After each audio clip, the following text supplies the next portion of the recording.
that feels totally unnecessary, but the backdrop feels better.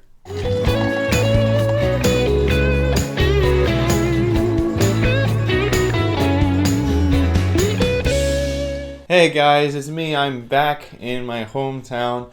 Things in 100 Mile didn't work out as well as intended, but either way, it was a good experience. Now I'm back, and I get this wonderful wall again. Apologies for the lighting. In my travels back, the light fixture broke, so I had to get a replacement one. Either way, Jason Snooze, Jason Bourne. What a completely nonsensical, not needed sequel.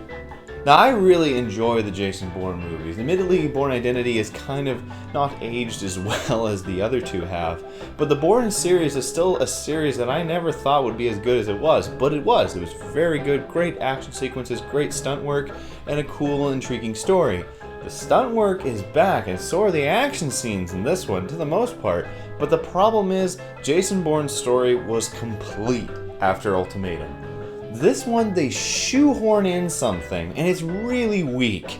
It's super weak. You don't care, because he's basically solved everything. The only thing you're kind of interested in how it connects to him, but it's such a minor detail that it could have been solved in one of the other films had they cared to do it, and right off the bat, Bourne is like, oh, he's just depressed. He's just fighting people. Apparently he's lost his want to do anything. There's these events that start to happen that they believe Jason Bourne is involved with. And Tommy Lee Jones, who I swear gives one of the worst performances I've ever seen him in. He does nothing in this movie. He looks like he's just asleep the whole movie going, oh, get bored, get Bourne. And then Lisa Vikander, She's very one-dimensional in this film, too. There's an element at the very end with her that was like, oh, that's kind of an interesting aspect, but then it doesn't really go anywhere, and also I didn't want to have to wait nearly on 2 hours for this little interesting detail. The story is so formulaic, you know exactly how everything's going to turn out. There's this weird social media thing that's going on that the CIA is a part of, it's so rudimentary. It's basically what everyone's worst fear is about social media, but again, it made me think of fucking Terminator Genesis. It's like, oh my god, how many movies are using the Terminator Genesis idea? The action sequences, for the most part, are interesting. The one thing that I liked about Bourne films is they were always a really good action sequence. Like, he could take down dudes, but he wasn't like Steven Seagal, which Matt Damon is a lot of in this movie. He's basically Steven Seagal up until the very end. He beats the shit out of everyone.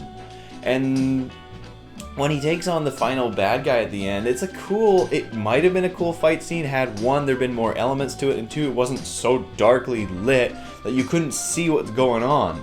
Admittedly, the car chase sequence in Vegas is sweet, however, it doesn't really make sense, and it's so over the top that it's just like, okay. But either way, the thing that I found myself feeling the entire time I was watching this movie is I don't care what's going on.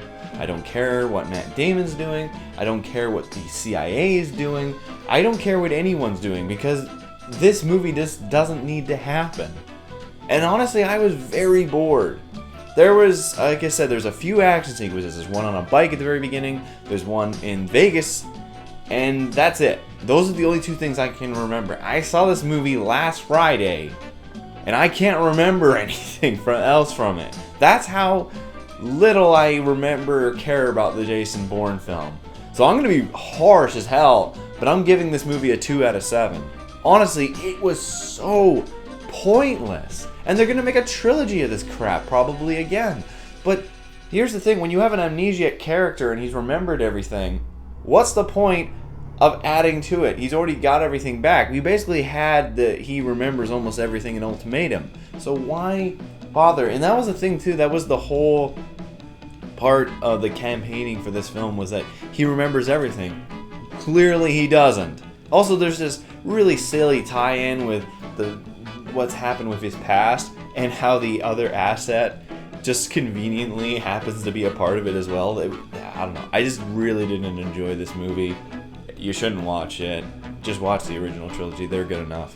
Anyway, guys, that's all from me. Happy to be back, and I'm going to be getting a new light fixture today, hopefully. Anyways, I'll talk to you later.